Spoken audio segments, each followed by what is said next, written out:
Halo, assalamualaikum warahmatullahi wabarakatuh. Kita kembali jumpa dalam acara berbagi kisah misteri dari saya, Ageng Jengil. Dan untuk acara kali ini masih tentang pocong, tapi berikut dengan jenis-jenis yang sejenisnya, gitu.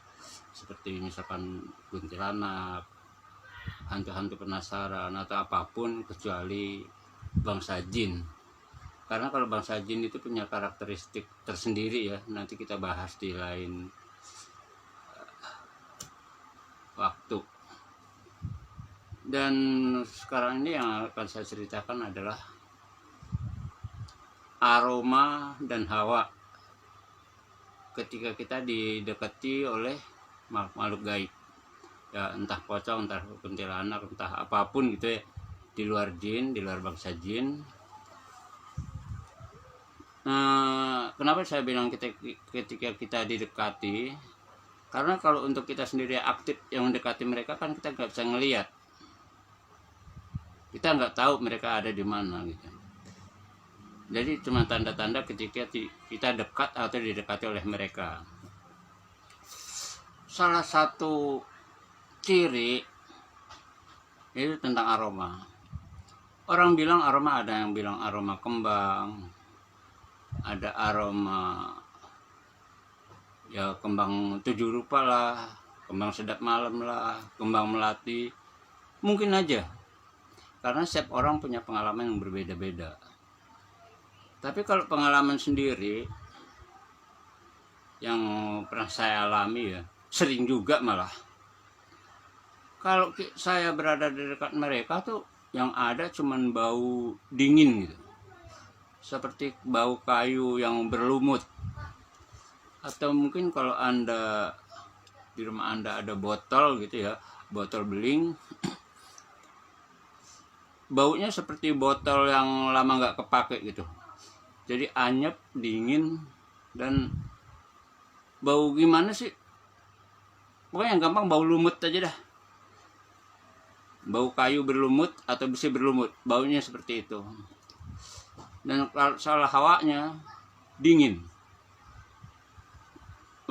jadi melebihi dingin biasa, atau dia itu ada seperti angin yang bergerak, hawanya dingin gitu, seperti kita di pegunungan yang kena angin.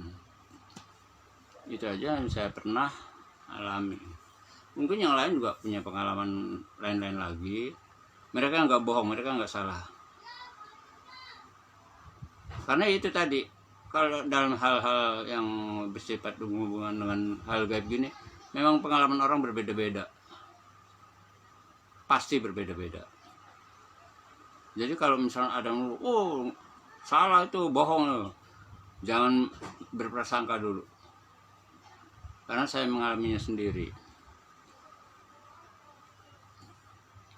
Kalau dibilang katanya ada merinding atau apa dibilang ya, terkesiap apa segala, iya benar. Karena segala sesuatu yang kita kaget atau mendadak kita alami, pasti reaksi tubuh kita juga berbeda.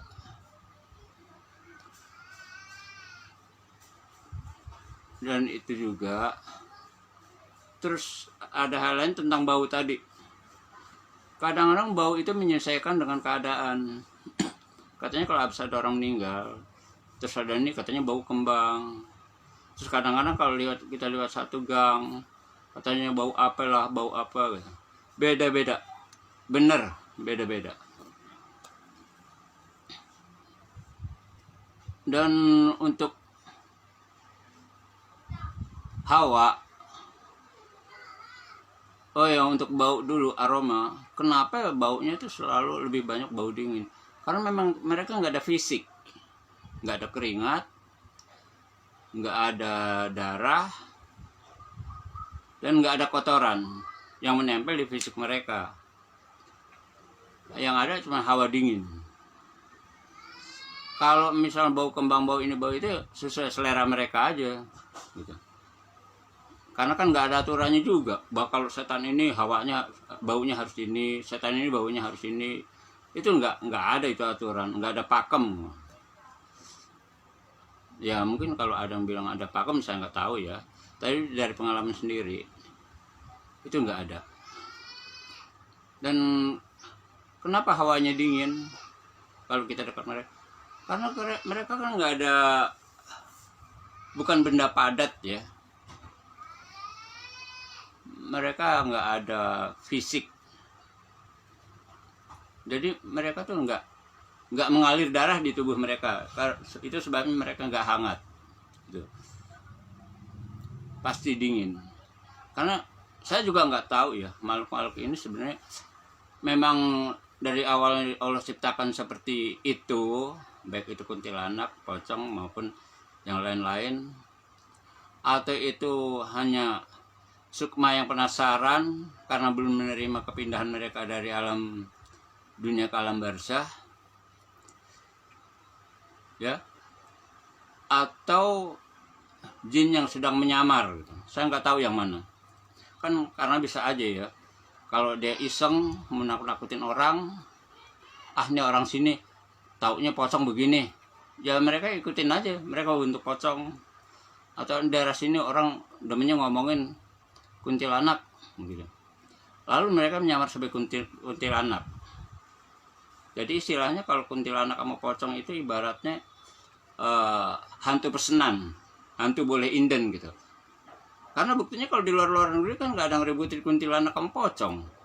Kita berita sering nonton di TV ya, cerita-cerita hantu, nggak ada. Kali gitu di Inggris gitu ada cerita kuntilanak atau cerita pocong, nggak ada. Melainkan hanya hantu-hantu orang-orang seperti orang hidup dan sejenisnya gitu. Nggak ada hantu pocong, hantu kuntilanak. Jadi saya pikir ini cuma hantu-hantu boleh inden gitu ya. Sesuai selera orang Indonesia. Dan kalau jin mau menyamar sebagai mereka, sah-sah aja gitu ya. Nggak ada yang berani ngelarang, nggak ada yang bisa ngelarang. Ya namanya iseng, kita nggak tahu, bukan kita aja yang makhluk hidup yang punya jasad yang iseng, makhluk gaib pun bisa iseng gitu. Saya pernah mengalami beberapa kali juga. Saya ditiup-tiup tangan saya.